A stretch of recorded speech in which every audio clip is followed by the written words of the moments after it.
I try to do it where I catch it like the first greeting, Mhm.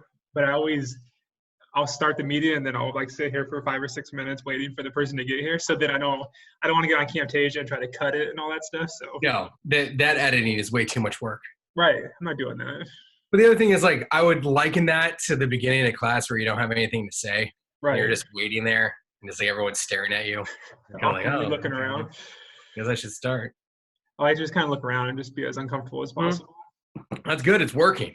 Or pretend that something really important is going on, on my computer. Oh, yeah. I constantly, in grad school, I'd always carry around a yellow legal pad that had 2 pages of notes on it from a class that I probably took like 8 years ago. And I'd always just have it with me and be like, oh, yeah. I'm sorry. I gotta do this. Still use that trick today. It works. So. Yeah, no, that's and then because the students already think that you have a lot going on. So then if you just add that a little bit. Yeah. I mean, now we've blown a hole in that for whoever watched. Don't worry. Nobody's going to watch. Oh, man. Well, let me formally welcome you to thanks for another beautiful episode of Quarantine with Ashmun. How many have you done of these? This is episode 7. So wow.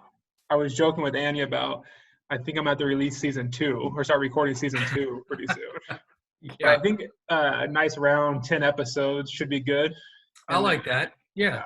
Then going to season 2.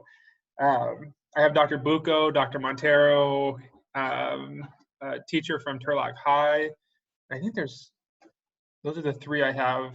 I still need to schedule. So we're almost at the 10. There you go. That's pretty solid. Yeah. I'm hoping that students I know some people are watching it, but I really think that it's valuable, and not just because I'm on it, but I think it's valuable for students to watch it and learn from.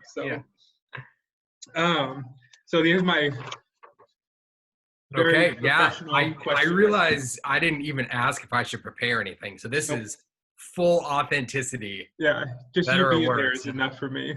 Yeah, okay. So first question to start off informally. How's dad life treating you? How's your daughter doing? Great. She's awesome. She just turned 5 months old last week. And so it's a weird time, right, with quarantine. Because, I mean, we were going to keep her indoors pretty much anyway just because the flu season was so bad. So now you add this onto it, and it's just, way too intense. But, at the end of the day, it's kind of nice because it gives me something to focus on aside from just me and my wife. Because I feel like if it was just me and my wife, even though we're both working, we'd probably go nuts, so it's a nice way to kind of channel some positive, anxiety, I guess, into, Now I've heard this, and I can imagine, I have nephews. My brother has his 2 boys. And so I've gone on car rides before where one of them would just scream the whole time. And it's like, you're excited about the kid, but you're also like, all right, I need a break. So now, how do you do that? So because we're famously known as being one and done, like even before she was born. My wife and I talked about this. And so getting through each milestone is like, okay, we never have to do this again. Okay. Everyone's like, oh, you're going to want more kids. No, like we're good. Like, we're good, happy. I'm an only child. I turned out moderately okay. So that's really keeping us, going. I think our biggest concern now is, if it ever gets back to like it was in the before time, her stranger danger is going to be through the roof. Oh, yeah, I didn't think about that. Gets us all the time. Yeah. So remind me your wife's name again. London, like the city. I kept thinking of Hawaii names, and I was like, it has nothing to do with Hawaii. No, it's a big city in the UK, but yeah. So you said one and done, but is she an only child as well? No, she has a sister, but she is 100% though on board. Yeah. And then what does she do? You said you're both working. What does she do? So she works in finance. I should know a better, more descriptive definition of that. But I know that she works for like a boutique financial planner firm, and she's on the phone with clients all day. A lot of money trading in and out. I have everything up to that point where you said a lot of money. I was going to say I should talk to her. I have questions about finance. I'm getting into like finances now. There's not a lot of money to be tossing around, but like as far as like you might want to wait a refis, little bit. right? Like what should you use to save and credit cards and all that stuff. So that maybe at some point I'll throw some questions her way. Yeah. So teaching life during all of this, how has things changed? Have they changed that much? Are you happy with the way things are going? Are you frustrated? Are there theoretical implications or philosophical that you're bothered with, or is it all just basically practical? That can't possibly be one question. That's one question. No, okay. Now, be aware, this is nothing then from methods. That's like a quadruple barreled question. This is only my 7th episode of season 1. So, I'll qualify real quick. So I'm department chair now, right, of comm studies. And so this semester, the only class that I'm teaching is actually for extended ed. So I'm teaching a leadership class for health sciences. And so that was only ever going to be an 8-week class anyway, because it's one of those accelerated, once a week classes. And so right before the notification went out to the whole school, like that Friday, the Wednesday before, I told everybody I'm moving everything online in anticipation. Nice. So I was correct to do that. And so I had a little bit more lead time than I think some of the other professors that might have just been in denial about the whole thing. There's a few of them. There are. And so to make the transition, I think just a little bit more palatable for everybody is just getting out there in front of it and saying, hey, we're doing it. And if we don't close down, then you know what?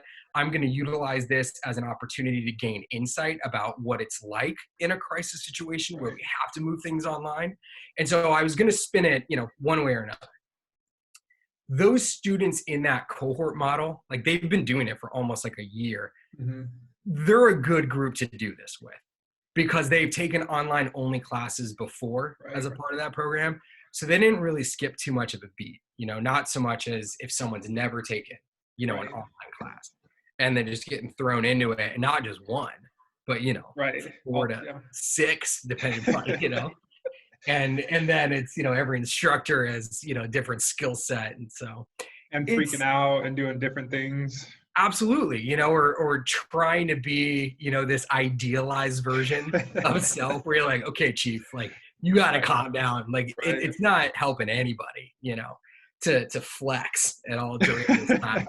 But the other thing is like, you don't want to shoot for the floor, and that's what I tell my students. I'm like, come on, there's a happy medium in there where we're still challenge ourselves, but be mindful, of this situation and try not to use it as an excuse. Right. Like I get it. But I mean, that just for me, like my own accountability as an instructor, it's real easy to be like, oh, COVID, dude, couldn't do it. Right. Like couldn't get my grades done. COVID.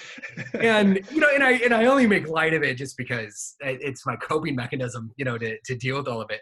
But I think it's having those realistic expectations with the parameters. And I don't think it really, the mentality changes much from the full semester. It's just, in terms of like late work, I'm lax on it right now.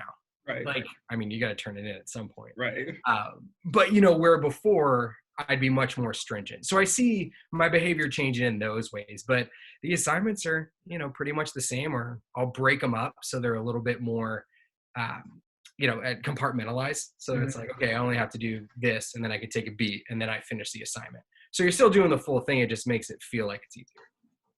Yeah, so when this all happened, I talked to a colleague of mine, and their initial response was the sooner faculty can understand that you're not going to get everything done that you thought you were going to get done, the better off they're going to be. There's also, it was good for me to hear that, but then there's also these kind of two trains of thought, or two ends of the spectrum, where I've seen, and simply because Annie's a student right now, so I've seen this end, which is like, we're doing everything the same or adding to it, and you're still meeting me at the same time. We're still like kind of going through the motions. And then I've seen the other end of it where, hey, and I haven't really seen this, but towards that end where it's like, let's just figure this out together and, really lower the bar kind of thing. I appreciate hearing you, because I think it's that middle ground between I want you to learn something. I want you to figure it out, but I also want you to be healthy and live your life and not, freak out. It is what it is. But yeah, I've caught myself in those spots where I think I lean this direction more of like, let's just take care of each other. Let's make sure we're healthy and let's get through this semester. But at the same time, as we move along, I'm realizing that we're getting to that point where I'm going to have to submit grades. And as a human being, where am I okay with, this grade for this amount of work? And so lately I've been like organizing like the grade book and all that, and then notifying students of like, so that way they don't get too far past like a reasonable kind of thing. Yeah. And so in my mind, the way I rationalize it is if I kind of make it doable and I update you and let you know, like, listen, I'm worried about this or I'm worried about that. If for some reason you don't get it done, and even though I'm working with you, then I'm okay with you not passing the class. But if I'm working with you and I'm trying to like make this more doable, then that should get done. Yes. I mean, there's a reasonable expectation that we try to instill, I think, in our students this idea of having, a strong internal locus of control. Like, I know why I succeed and I know why I fail. And it's okay, right? If they fail. I mean, a lot of what we do, in our respective fields is teach students how to do something. They either do it well, middle of the road, or not, and then try to build them right back up. I mean, even if you're great at it, you can always refine a skill. But if you're really struggling, then, there are steps that we can put in there, that I think that can build them up. But again, one thing for me that I guess I didn't really realize about myself is like, I paint this picture, I think of myself in my mind where I'm very cold. Like I don't I care about my students. You know what I mean? Like I do. Like I want you to succeed. I mean, you've seen me in class. I want you to get there because I think that the material that we're going over is valuable. But I'm not really known for like, my relational warmth, I guess, because I mean, like you're offering like hot cocoa and like, tea to all your students, and they show up. I'm like, okay, you got like 2 minutes. Like, what do you want? But again, like it's not that I don't care, because I do. Right. But it's funny that I'm finding that I might not actually be as cold as I thought that I was, and I think it's something that you said, where you're trying to take care of the other.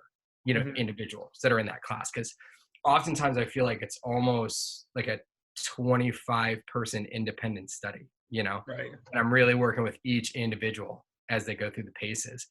But it's interesting though, to just kind of look at what are the expectations from this face-to-face to online. So like in my face-to-face, I would run with quizzes and exams. I'm not doing that online. I don't see the utility. Now listen, I've gone through Quality Matters training, which actually was good. I just finished it last summer, so I'm using it. But it's like, I don't know, and they try to sell you on the fact that you can, online exams are great. I think they're only great is if you just go into it with open-ended notes, right, as a part of it. Yeah. But then you got to think, at least for me, I'm like, what's the point? Right. Like, why do I just want them to regurgitate my notes? Like, I already read my notes. They're great. So, it's trying to figure out, like, new activities to do on the fly. And I think I'll probably start integrating that, into my, I say, regular semester, whatever, that looks like.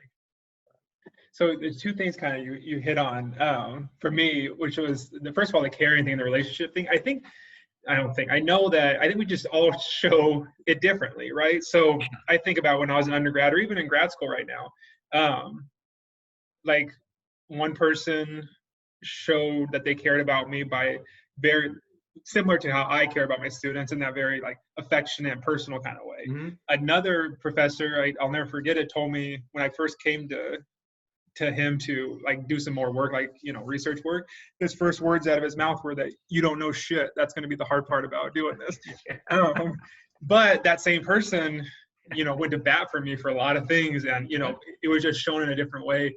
Another professor took me on as a TA because his way of showing affection and care was doing the work together. And I think a lot of where you fall for what I've noticed, because I remember being in your office and seeing the research work with students and stuff, that seems to be your way of showing like, and it's not, I think the hot cocoa and the coffee is more of in your face, kind of like it's right there, whereas yours is more of a, you really have to not delve deep, but like you gotta work for it a little bit. I think you like have to understand, like this is how I show that I care about you, because I want to help you as a professional, as a student, to learn. Right.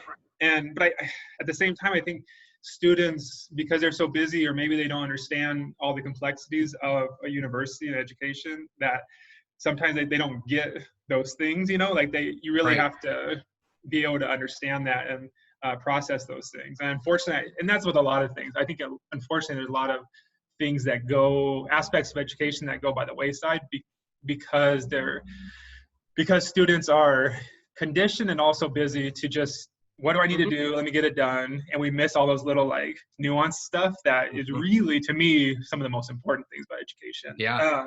The other thing you talked about were tests, and I hate giving tests. But in my Lives 1000 class, I started giving a test because there's educational vocabulary that I think they need to know in order to be successful in their other classes. Because I remember going through, as an undergrad, in grad school too, where professors would talk about stuff, and it's like, well, we're in grad school now. It's a little late to be like, you don't understand, whatever. And so I want them to know these terms. But what I'm doing, so I did like a Google Forms test for them, and it's very straightforward. Like I did multiple choice where 3 of them are obviously like, I'm talking about my dog, and they're not the right. But going back to what you're saying is like, well, what are we doing then? The way I kind of went about that was on our class page, I told them, like, I'll put question number 1, and if someone answers it, then I'll put question number 2 and 3. So we ended up, and had to be a different student each time. So we ended up having this study guide discussion. Oh, see, that's cool. Yeah. Yeah, that was the work. Yeah. The rest of it, now it's like, and so it's kind of one of those things where they didn't realize, I don't think they realized that was more important to me than on Wednesday when they have the test, because we did what I wanted. Like you guys went through it and studied. Yeah. That's a cool take on it. Yeah. I would have never thought to do that. But so hopefully that works out. We'll see. We'll see on Wednesday. Yeah, right. Yeah. The test. I screwed up early on, but I like starting with like who you are and what you do at the university and those kind of things. You're just so popular, and that I must have just forgot to do that. But it's going to tie into the next question, which is like, the path to where you are currently. So maybe let's maybe do that. Like, how did you go through education? The steps, not high school, but like like undergrad to here. Yeah, and then when you're here, what do you do here? Yeah, so undergrad, I did my BA in Communication Studies at St. Mary's College of California in Moraga. And I kind of had a business comm bent to it.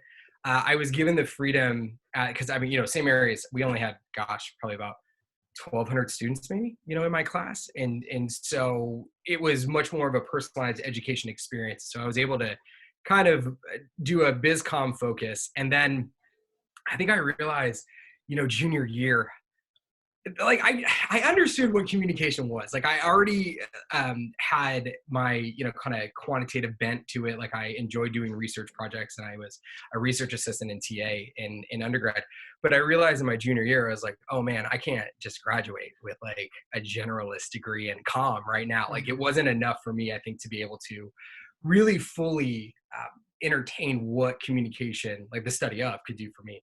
And so I was very fortunate to be able to go right from undergrad into University of Pacific.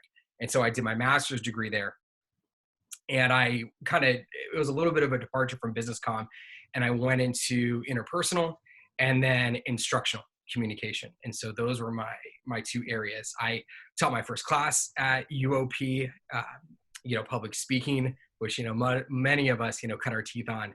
And it was cool. I mean, it was great, and that's, I think, when it cemented for me that I was like, okay, I think maybe this idea of being a professor, which I didn't really think about before, kind of started to formulate. And so at that point, when I graduated, I was like, I need to go make money for a little bit. And so then I actually ended up working in finance, which is hilarious, looking back on it, for about a year and a half. And I then decided that I was going to go off and get my PhD. And going from instructional, West Virginia University, #1 school in the nation, accepted me. And it was just, I mean, I thought they made a mistake. I think probably asking them now, they would say, yes, we made a grave error. But, like the West Virginia, McCroskey, big, huge monster in our field. And he created this area of study, instructional communication.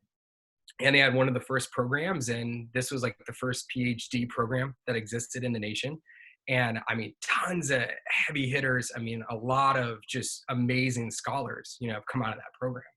And so, I mean, everything but the state excited me, being a kid from California. I saw some things I will never unsee. But, it was there that I really was able to dive deep into just mainly instructional, work on my, research method skills, quantitative focus. And from there, I got a job, ABD at Towson University in Maryland. And so I worked there for 2 years, and it was awesome. Loved it. But it's far. I'm a California kid. And I hate that I'm that, I guess, as I say, sometimes shallow about it, but being home is important for me. I mean, my family's here, and it's what I know, and I love it. And so just by happenstance, a job came up at Stanislaus, and I had no idea where Turlock was before that, and so I Googled it, and it was an hour and a half from the Bay Area, and I was done. And, by the grace above, I'm here. It's my 6th year here, which is nuts. Gosh. Yeah. Anyway, and so now I'm an associate professor. I am department chair, as I said earlier. But the other big aspect of my life on campus is working in the provost's office. I got a amazing opportunity about 4.5 years ago to work on the WASC, the accreditation report. And so they brought me in as the principal writer. And from there, I've just been able to get in touch with a lot of different people across the university, and well, obviously you and I, we work on, core competency work groups. I've been invested in the high impact practices. I try to do a lot of, higher level assessment data. I'm fascinated by what Aaron Littlepage and Stuart Woolley, are doing with GE and just general assessment across the university. That's really intriguing to me. And so I've been able to do that for a while. I mean, I love it. It's weird, because I have a foothold, I guess, in 2 realms, so I still got my faculty position. Now I'm a quasi administrator with chair, and then I still have that assessment, kind of accreditation mindset. So, I mean, I can just talk about myself for the rest of the time. I don't know, but honestly, it's interesting. It really is. And there's a bunch of stuff that you brought up I want to try to cover. First thing I'd like to try to cover is just terminology that just went out there, and not just for the terminology sake, but also just, I think in understanding the terminology, students will better understand the complexity of the university. Because I know for myself, going as an undergrad, I was upset when professors went and talked to me afterwards. All they do is teach. Why are they stressed out, whatever. And then as I got into it, I started seeing professors that I had certain perceptions of doing a ton of work behind the scenes. And I think that's really important for students to understand everything that's going on. So ABD #1 is all but dissertation, which is where I am. Yeah. So ABD, all but dissertation, means that you've done all your coursework. Coursework is done.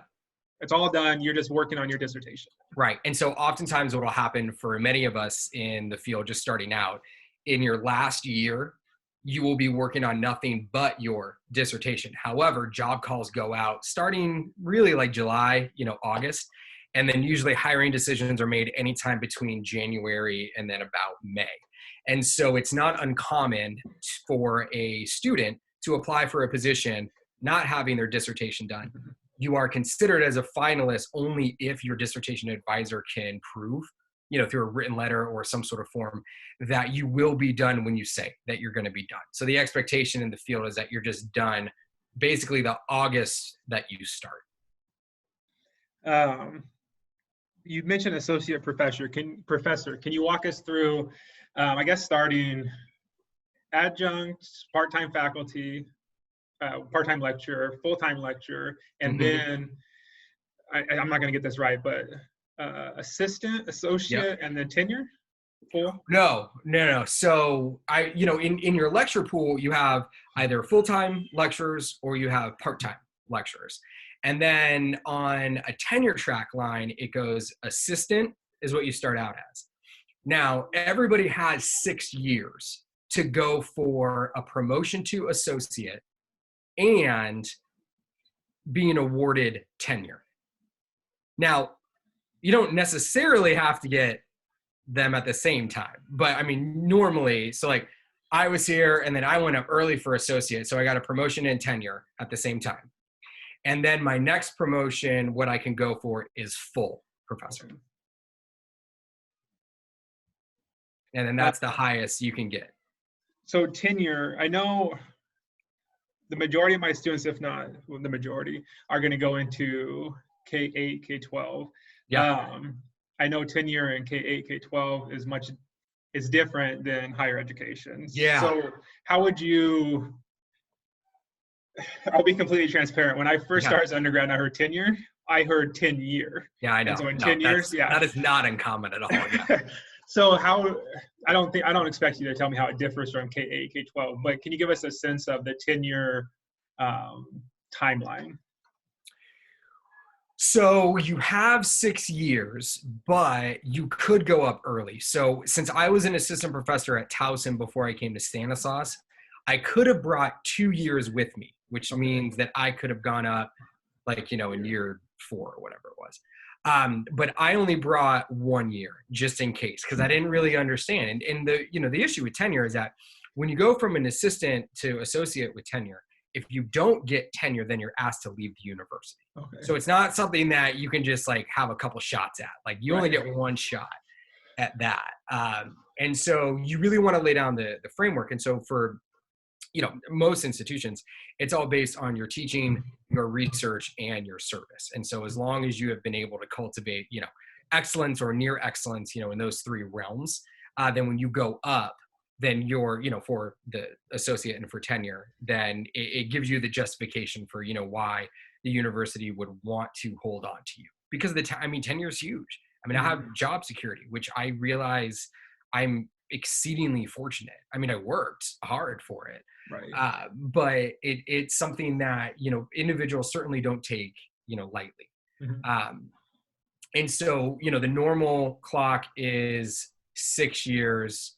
I did it in 3 or 4. So I went up a little bit early. So I want to finish. There's 3 things as far as this terminology: HIPS, core competency, and then WASC. So I want to finish with core competency and WASC because it's going to go into the next question. HIPS, high impact practices. Yes. Q. Correct. Q. Yeah. You got it. Hey, there you go. So in my research right now for the DIS, I'm doing all this, these different practices for sense of belonging and stuff. So HIPS are coming up quite a bit. Where do you stand as far as HIPS? Do you think they're still relevant currently? Are they going to be standing the test of time? I do. I think they're relevant insofar as giving a pragmatic framework of from general to then you as the instructor integrating something very specific. So if, one of the high impact practices, the student will engage in frequent feedback. Okay. So what does that look like, right, for you as an instructor? Well, if that's the guiding framework, then it means that I'm never going to ever give a grade, and this is true, no matter how large or small the point value is. I'm never going to give a grade without some sort of feedback, even if it's just crushed it, right? 10 out of 10, easy. I think that is really important for a student to understand why they did well, and especially why they did poorly. Mm-hmm. And so having those kind of characteristics in mind, I think help. Now, for our campus, though, we have 7, and I can't recite them all off the top of my head. I was going to say, so I have 4, I think. Let's see if we can do it. Service learning. Service learning, working with diverse students. The feedback one is 3. Learning communities. Yup. Is research with the faculty, is research, there's something with research, I thought, with a faculty member or? Yeah. Actually, you know what? No, this is going to bug me. I should, and I have about 100 articles here that should list them. I know. This is going to absolutely bug me. I'm going to look it up. Let's see. Oh, here we go. No. Okay. See, Brett, this is the, this is what confuses like everybody, because there's programmatic HIPs, which is service learning and writing intensive courses and research and all that. But then there are pedagogical HIPs.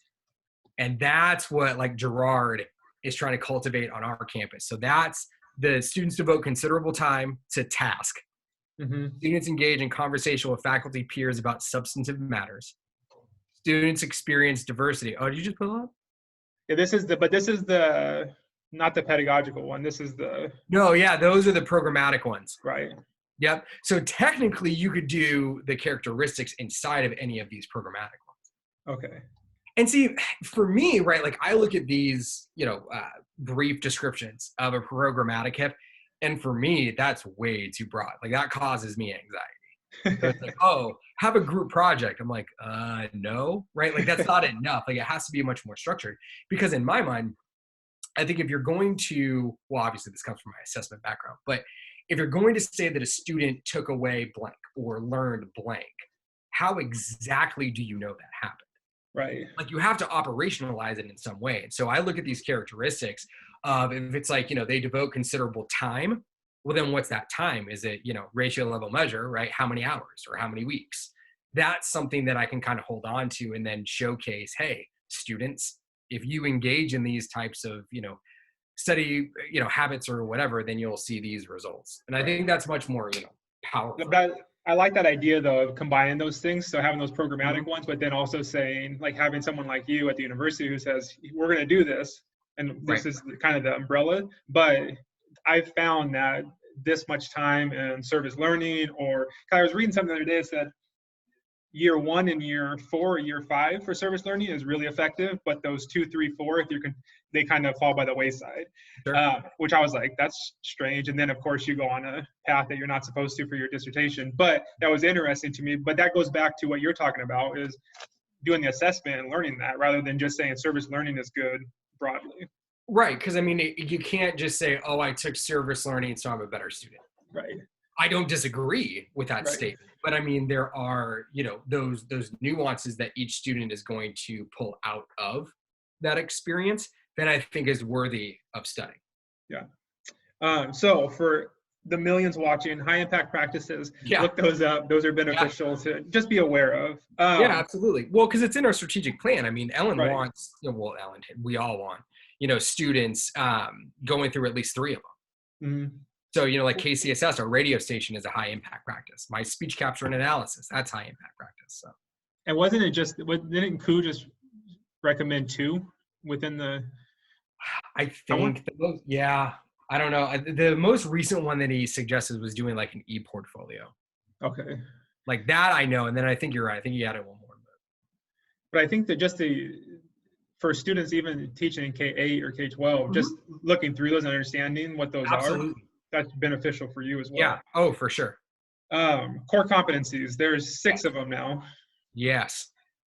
Critical thinking, communication, writing, civic engagement. Yep. Quantitative reasoning, and information literacy. Jeez. All 6. Nailed it. So what does that mean? Why do we have 6 core competencies at our university? So we have 6 because we added civic engagement. There are technically 5 if you are taking it from an accreditation perspective. So with WAS, it's the Western States of Colleges and Universities. And so that is our accrediting body, for the entire, West Coast. And they provide, as a governing body, guidelines that institutions, big or small, private or public, should be cognizant of when they are trying to orient themselves to a better learning environment for their students. And so core competencies, those 6, I think really are a strong foundation for what you could get out of a collegiate experience, whether you're going to liberal arts college or not, right? If you do, a real brief content analysis about, what employers want, and, our national organization does that for us, but those are all there. Mm-hmm. Everybody wants an individual that is, well-versed in both writing, but then in a presentation, an eloquence, if you will, of those ideas. Those individuals are usually saying or writing something because they have information literacy. They can find sources that are credible, and then they can engage in critical thinking to actually synthesize them, put them together, create a cohesive argument. I think that quantitative reasoning is important for anybody. I'm not saying that you have to do, ANOVAs and mediated regression. You don't need to do all that, but understanding just at a basic level, if there's 5 Yelp reviews and they're all 5 out of 5, that's very different than, restaurant gaining 4.5 stars with 2,000 respondents. So, just understanding, that type of reasoning, I think, is beneficial. And then, of course, civic engagement. I think for our university, for sure. We have a really strong service learning, component as it is. And a lot of, what they do, I would say, from my perspective, ties into civic engagement, right? And being engaged in citizenship, whether it's at the university level or our community. One cool thing, about Turlock is we are a smaller community. So I think, our students, our faculty, staff, administrators, we're a little bit more, I think, tied in, to what's going on around us, or at the very least, we try to make ourselves educated about what's going on in local government and, politics, wherever you stand, just being aware of and trying to take care of our community. So to go back to your quantitative core competency, Annie and I, have you heard of the Nespresso machine? Yeah. So Annie just got that, and it's wonderful, by the way. So recommendation for the Nespresso machine. But I saw in Costco that they had an 80-pack for $36. And I was like, well, I think that's a good deal, that sounds good. And she goes, well, what is that, a pod? And I said, $2, $2.47, something like that. And she looked at me, she goes, that's 45 cents. Yeah. I was like, it's definitely, you got the wrong denominator. You just got to, right. It's all right, fine. And to be fair, it's 11:30 at night.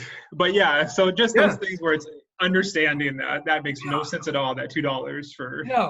No. But the fact that you thought it was a good deal, even at $2, is probably a little bit more concerning. It's all right. So, okay, I think those all those things. So that takes me into my next question, which is it's a leadership. I just put the bullet point was leadership. And it's something I talked to Mark Thompson about, because it's something that he does as well, which is you teach, but you also have this emphasis on other things at the college and a leadership role at the university. So what I thought about that was, it's interesting to me that you kind of have the same personality wherever you go, but there's this leadership party that has this very, in order to have these conversations, you have to be very professional, but also having you as a professor, you have I put leadership and chill. You also have a very chill demeanor about you, that while you hold them, I know that I wasn't going to be able to come to you as a student and be like, listen, I haven't gotten this done, or the reason I got a 42 on this test, and then you're going to let me do it over, or whatever.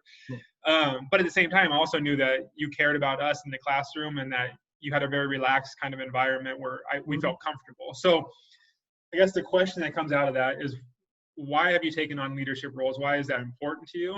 And how do you balance moving from this professional kind of leadership admin role to working with first-year students, who a lot of times are first-generation students, and making sure they're comfortable too? That seems like 2 different hats that you have to wear. Yeah, it's tough, but I think you kind of hit it where your appraisal of me is correct in the sense that I'm me wherever I go. Mm-hmm. You know, and I probably could be more professional, but I'm not. But the thing is, it's like, I think I've always been of the mindset that hopefully my work will speak for itself. Right. So despite, you know, my laid back nature, I definitely have high expectations for my students for sure. But I mean, I also have them of myself, right? Like, I mean, I want to be a great representative of the university, you know, whenever I'm presenting research outside of it, or if we're doing, you know, these accreditation conferences. Like, it's important for me, you know, to have that kind of mindset, you know, and so I guess to kind of merge the two, and you and I have talked about this before, it's more or less that I just remain authentic. So my adherence to presenting an authentic self, I think, makes me more successful at what I do, because I'm also trying, you know, to understand limitations, ask for help where I need it, and that's okay. And so, and that's what I think I try to instill in my students as well. So, sorry, I had to mute because the mail came and now the dogs are going absolutely crazy. Yeah. So I apologize if you hear them anymore. I think they're done. But you hit on a really important aspect. Hang on.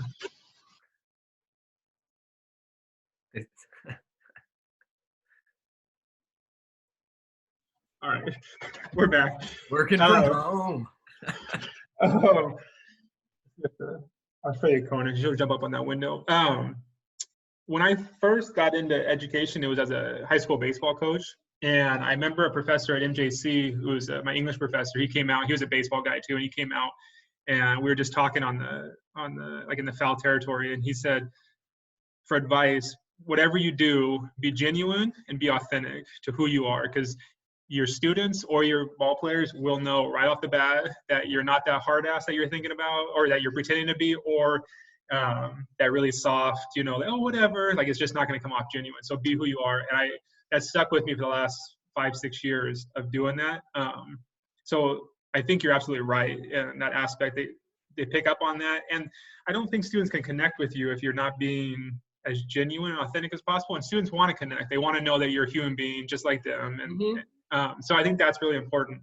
The other thing I'll mention is I'm green in the sense of going over to MSR and having, you know, the FLC conversations, and it's intimidating to me still when I have those. I love teaching in the classroom, but having those other conversations and then being called on to say, hey, what's Civic Engagement FLC doing? And it's like, oh, I hope I'm doing the right thing. And it was refreshing for me to have you in the room, because there's a George Boudrakis, hopefully I'm not butchering that, but he's at MJC, and he came in to talk to us during Riggs class, our last class, about organizational relationships and partnerships. And one of the things he said is one of the most important things that can happen when you start having these partnerships. So let's say JC wants to partner with Stanislaus, and they come together in a meeting room, is someone in there who cuts the shit, who just says, breaks all the ice and says, hey, here's what we want, here's what you guys want, or what do you want, let's get through it, rather than these like formalities taking place. And when he said that, it made me think of people in my life who were like that were successful. And even the people at parties that you want to go hang out with are those people who don't get caught up in the formality of things. And so in my own teaching, that's something that I emphasize, which, like, I'm a human being just like you. I struggle with things. I try to show my grad school stuff to show that I'm struggling with writing at certain times too. But I think that's an important aspect for teachers to understand, that it's important, like you said, to have those high expectations, but it's also important to know that you're authentic, that you're a person, and we're all trying to figure this out together. And let's move on with life. So I just wanted to, that's not a question, I just wanted to let you know I've noticed that, and I appreciate that. I who's learning. No, that's good. Biggest issue in education currently, in your opinion? Well,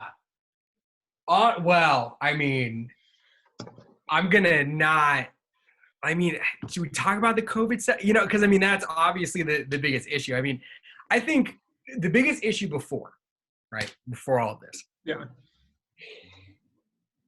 across the nation, is this overwhelming sense of entitlement. I'm not the only individual that will say that. Right. And I think we're fortunate at our university locally that I don't perceive a lot of that. And that's why I really appreciate our students, like a lot. Like they'll own up to it and be like, yeah, no, I didn't do that. I'm like, yeah.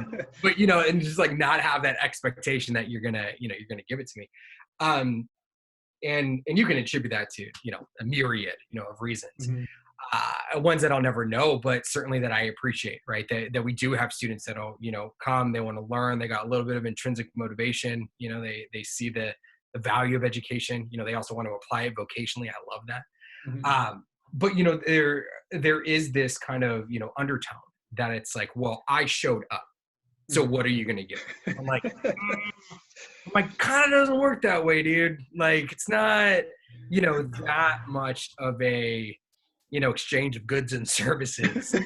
Well, like, I think, you know, rather than here's my, you know, question, give me the answer. Mm-hmm. That I think is very systemic across like, okay, well, I'm just going to Google it, right? I have a question, Google's going to give me the answer, and now I'm done. Mm-hmm. Well, no, there's that whole in between of like, how do you actually get there, right? So how do you get from a conceptual understanding of a variable to then be able to pull the operational scale?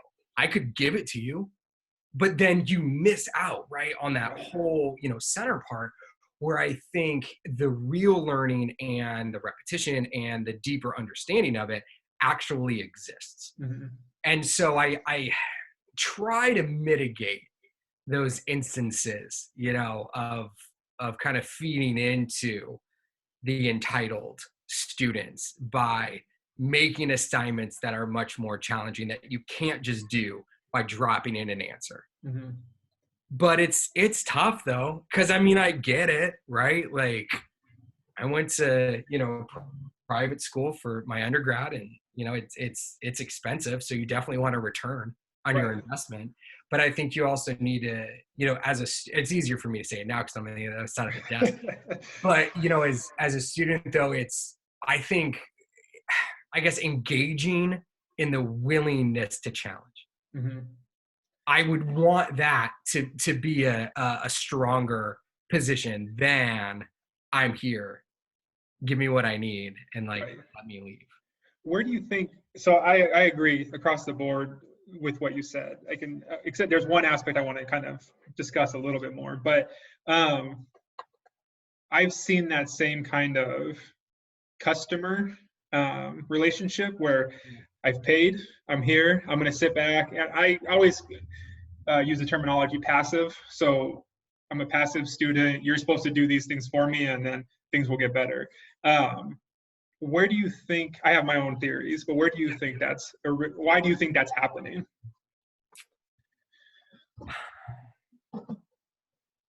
That's a good question. I think some of it, like I said, is stemming from that instant gratification that we get from, you know, using the web browser, right? I think a lot of it is maybe coming, and I mean, some of this is anecdotal, but a little bit of this is what I've read. Like in terms of family communication, I know students sometimes get a really hard, like a full court press from their family. Like, you know, well, why are you doing this? You know, why are you not just working, setting yourself up or contributing to the family, you know, if that's something that they need to do. And so there is, right, this outside pressure. And so when are you going to be done? Sorry, hurry up. Yeah. How much longer is this going to take? That kind of thing. Let's go, you know? And so I can see that sense of urgency, that false sense of urgency as weighing on the student saying, oh, I just got to get through this. Like, I don't really care about what's going on. You know, I just need to, you know, tunnel vision and, you know, get through it. And I think, you know, that's obviously, it's made worse by the situation that many of the students are in, that are having full-time jobs or, family or both, or, commuting, all of that, right? And our students, for the most part, have to juggle all of those things. And so when they're on campus, it's just much more, I think, efficiency. So the thing is, I guess like when I try to understand it, I don't try to go defeatist where I'm like, oh, like these students don't care. Like they just want a piece of paper. I really don't think that's it. You could get that perception. I just think like struggle's real. It's tough. Like I get it, from my perspective that I can see in students over time. But, at the same time, I'm still going to push you though. Like I'm still going to challenge you. Right. but I think one of the phrases I use is I'm like, I'm not completely heartless. I'm close. I'm not like heartless. It's not true at all. Yeah. So I think it's just that. I think it's, dealing with life, trying to get your degree done. And that gives them that false perception of they don't care, which I think, for, 95% of our students, I think they care. Right. They're super stressed. Yeah. And I've noticed that, and, you have those moments, for me, it's moments in your class where you hit something, right? And you're like, oh, this is good. You feel it. Like I've done something that they're engaged. And you try to reflect on those moments, but you're absolutely right. I get those glimpses of these students are very passionate about what's going on and they care deeply about what's going on.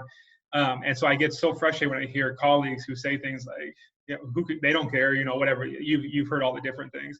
Yeah. Even, and it comes in with civic engagement, service learning. I've heard it quite a bit where, they don't want to go do that stuff. And I don't think there's anything I've done as a teacher that I get the response that I have with service learning, like how much they do care about going out and helping people. And so that's why it's such an interesting question to me, and why we see that so often, this customer kind of exchange. When you were saying that, the family idea, I hear that a lot. Like, when are you going to be done? You need, like when they come in for advising, they'll say things like, yeah, my dad or my mom just keeps asking me like, how much longer is this going to take? Speaking in terms of live specifically, I think about the map that we have for them and how, like, the first thing they get, either it's a first year or their transfer student, is this map that lays out, like, this is what you have to do to get out of here, rather than let's talk about education and higher ed and what it means. Yeah. I put plus financial aid, plus having to work, plus bills, plus starting a family. You talk about commuting. And then I also think about, like, our end of it. I think there's a lot of times the curriculum is this kind of ties into that map efficiency kind of idea of read, test. And then it's like, if we're not, like, there's a great, what's her name? I think Ellen Cushman, that talks about frame breaking or frame interrupting. And I view that as my role as an educator is to break that frame for students that we're going through the motion, we'll keep doing this. I need to interrupt that or break that frame so that they can reflect and think. And I don't do it all the time, but I think the more we can do that, the more opportunity is for that real education to take place, rather than I'm going to do this. Let's all play this game together so I can get my degree and I can move on. I'll tell my family I did all this stuff. They'll tell their friends that I'm this educated person. And really nothing has happened except for I've learned to play this game that no one has stopped me from playing. Yeah. And for us, I think to really try to break that frame, it might be, an unpopular take on it, because then you're the cheese that stands alone, right? So why do I have to do that in this class? I don't have to do this in any other class. And that's how I feel, like with quantitative methods, unless they take other classes with me, other professors might not be of that bent. So if you just take me for methods and then you take a bunch of other courses, in media studies that do not normally utilize methods, I'm like, why did I even do that? Right. And so I think it's trying to figure out ways to have the efficiency of the map, but then also in concert talk about why those courses, and like, here's why we are suggesting this is first year, second year. It's because if you don't lay this foundation, then like, you can take those classes and you can probably like get a B, but you're really not going to like understand why they're important. Right. Just and like, that's the thing that scares me the most, being in libs and teaching future educators, because I think you're right. And I've practiced that, where when we have advising in the office, you're trying to like, okay, what cross counts, what can I take to knock out 3 spots? And I understand that concern. And I think you should, like, be efficient about it. But that seems to take up 98% of the conversation. And on their way out, you can say, but what's important is that you learn something in fine arts because you're going to be teaching this, or whatever the case. Right. But yeah, so it's a weird kind of, but that's, I feel like that's the struggle of just keep pushing to do that, even though you have, 10 people in the hallway waiting to come in, and you're going to try to do that whole conversation again. Okay. So I have two more questions that are, we can make one, and then the rest are just fun, quick questions, because I'm looking at the clock and we're almost at an hour, and I'm sure you have things to do. Yeah. So these 2 bullet points says advice for future educators, and the next one is what kind of teacher do you want for your daughter? I think those 2 things probably tie together. Yeah. So advice for future educators, and really just pulling from our discussion, I mean, the number one aspect of being an instructor that should take all of your effort and time and focus is clarity. You have to be a clear instructor to get the type of cognitive and even affective gains from your students. Paramount of importance. Now, right, how do you build then around that clarity? I think, again, my advice would just be authentic. If you are warm, be warm, but don't be so relationally focused that the students then engage in like sycophancy just to be liked so that you favor them, right? I mean, that's, dark. It's just, like my mom was a kindergarten teacher, for like 42 years, right? And so you can't just go your whole world having reward power and like coercive power, right? If you do this thing well, you get, a sticker. And if you don't do this thing well, you get in trouble. Like you can't live, right, like that. So it's living then in the in-between, and trying to, make students realize why they're there, what they need to do. And I think by providing clear instruction, by presenting it in an authentic way, you will then increase, cognitive learning for sure. If you're authentic and they pick up on that, I think it's going to increase students' affect for you, which is wildly important. And then everything else, you don't have to be funny, I mean, my students probably don't think I'm funny. I think I'm hilarious. I do it for me, right? Like there's some jokes I just do for me. It's just like trying to determine, what you are comfortable with. And that's where the students are going to respond, have those expectations, be conversational, don't ever let your education preclude you from getting along or forging a relationship with anybody else. I mean, what we do is so super esoteric that like, I don't, probably tens of people have read my articles, but the thing is, it's like, okay, so I love the research part, but from that, what I learn, well, what am I going to put back in the classroom? Right. And it's being clear, authentic, having, a line of justice, rationalization, for why you do the things that you do. That's, really I think the best kind of like far-reaching advice. Because I mean, gosh, your students are going, K through 12. Right. But I mean, I think all of these would apply for the collegiate environment as well. I really like all of those, but when you're touching on this idea of like doing the research, not because a ton of people are going to read it, but you take that back in your own classroom, and hopefully it also permeates within your department or college. If people want to listen or if people are interested. But that's one of my favorite things about the doctoral program is taking things during class where it's like, oh, that's cool, that's going to help me for my dissertation or for this degree. But going right into that was probably one of my favorite things is like, and then you can see students' eyes like, oh, where'd you find this article? And these theories and the conversation that you have, plus being able to talk about those again helps kind of solidify them, or shows you, I have no idea what I'm talking about and I need to learn more about those things. Yeah, so I'll add 2 things for my daughter. For my daughter, right?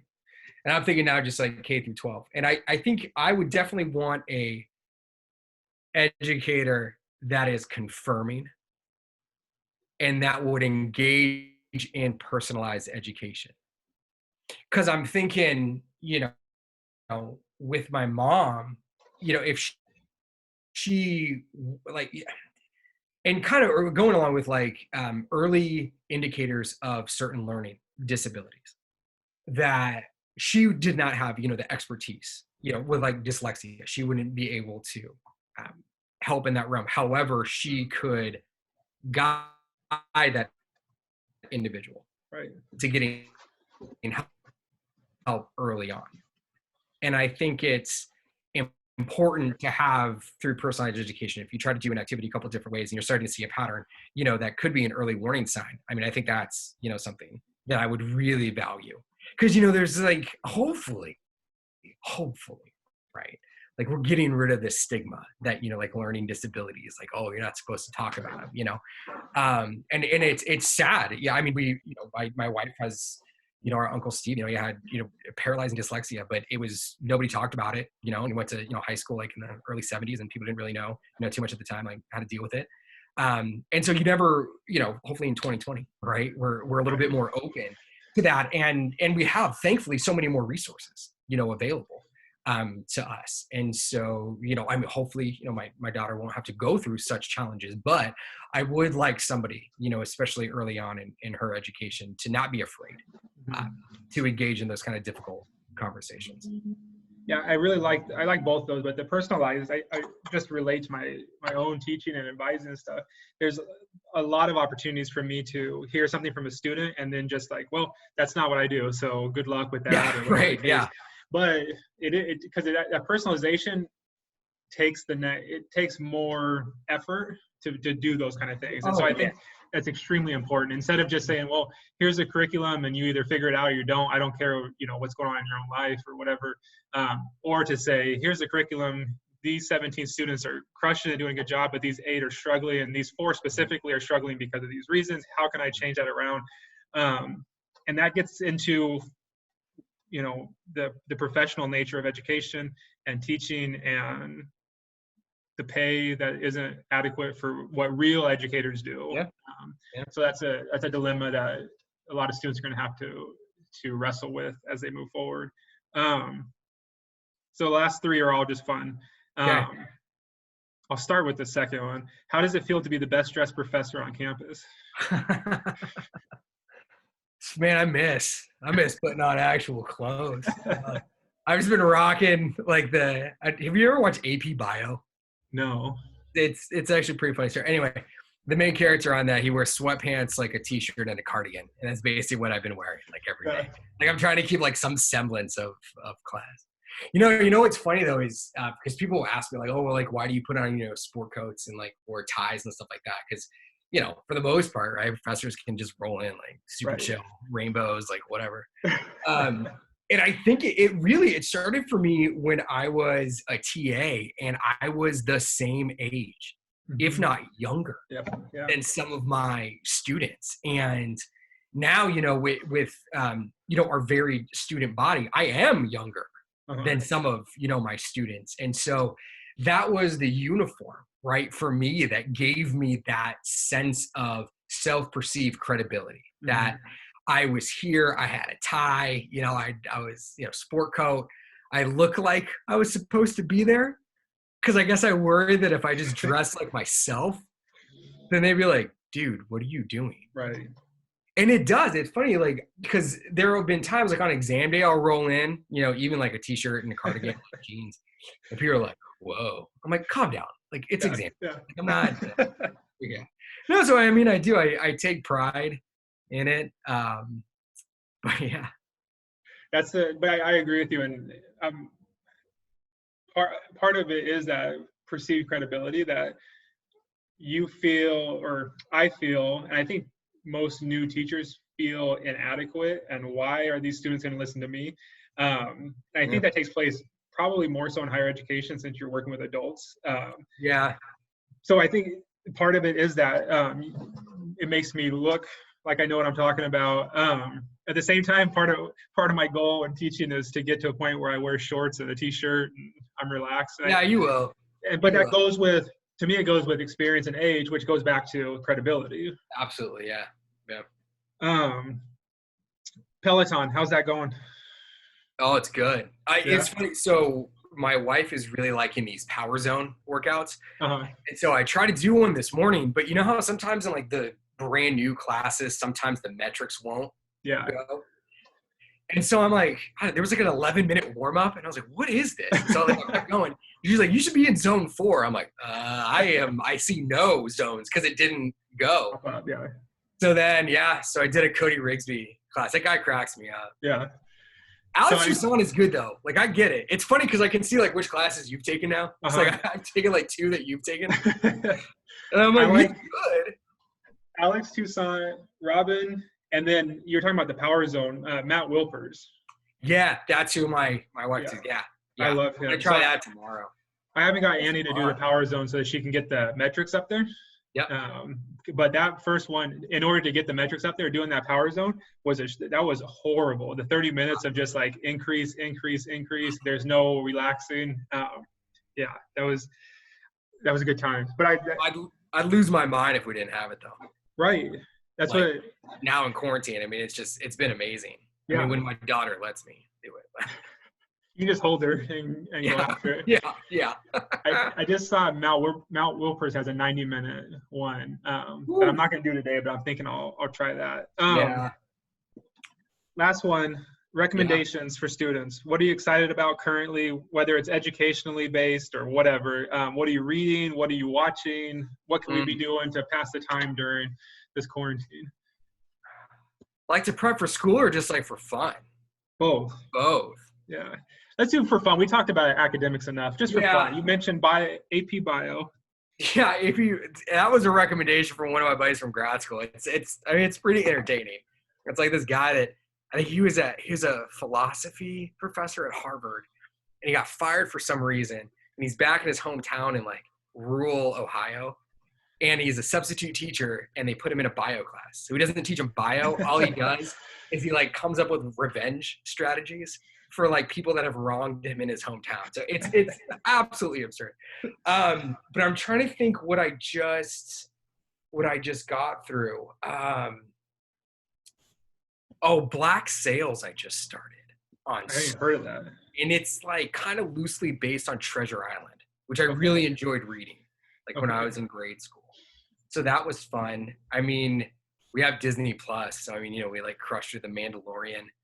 Oh, I went down the Star Wars rabbit hole. I can't get into it. Man, I don't know why. I didn't think that I would, and then I did, hard.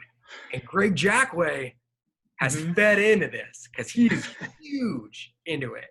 And so now we have just like absurd debates, which is awesome. And, just about, nonsense really. Yeah. But it's nice to have that break because, I mean, if all you do is think about like the current situation that we're in. Right. Bonkers. I'll throw 2 in there and see if you watched either one. But Curb Your Enthusiasm. Oh, yeah. Yeah. I haven't watched the last season. What is season 9 right now, the last one, or? Because it ended a couple years ago and then it just came back, right? So I never watched anything. I just started watching episode 2 of season 8. It's so because I mean, again, he was instrumental in Seinfeld, right? And you definitely get those like everyday awkward. Yeah. Oh, it's so good. JB Smooth, he's hilarious. Yeah. Oh man. How about The Wire? Have you watched The Wire? No. And that's because I taught in Baltimore. Oh, okay. And everybody was like, "Don't watch it." Like while you're there. Oh. Like don't watch, because it's all in Baltimore. I mean, because Towson was like 15 minutes from downtown. I think probably why. Not anywhere near what you're talking about, but when I was in AmeriCorps, I did a cleanup in Baltimore in one of the like poverty neighborhoods, and when I watched the season 1, it's like I was at that neighborhood. Like they kind of look similar. Yeah. So I get that. I think probably too. Stephanie Patterson was the one that recommended to me, and she said you're in for a real treat when you get to the education season, which is season 4. Oh, okay. So that's probably why too. There's a big chunk of. I think from what I'm gathering so far, it's a lot about how you're not going to fight drugs because it's infiltrated everywhere. So. Oh yeah. First season like the neighborhood, and the second season's in the prison, and I'm thinking probably season 4 is going to be in education in that area, and then also like the politics of doing people favors and leadership. And how other stuff keeps going because nobody cares. As old as time, yeah. Yeah. So it's been pretty interesting. No, I hear it's fantastic though. Yeah. I just never got a chance. like get around it. All right. Well, that's what I got. Unless Cool. if there's something that you want to add that we didn't touch on. No, I'm good. I mean, it would have been better, if we could have done this with the students, obviously. So hopefully next semester. Yeah, that's what. So I changed one of the assignments. One of their last assignments was watching this video lecture I did, and then I was thinking about it, and I was like, they're gonna fall asleep listening to that, and I would much rather them watch one of these episodes so that they can listen to, and they can pick whatever one. So I changed it to doing that and then responding. So I'm hoping that kind of requiring that will force them to watch some of them and something. No, this is fun. I appreciate you having me on. It's cool. No, I appreciate you. Thank you. No worries. Hang on for 1 sec. I'm gonna stop recording and then hang on. I'll give you some technical things. Yeah, sounds good.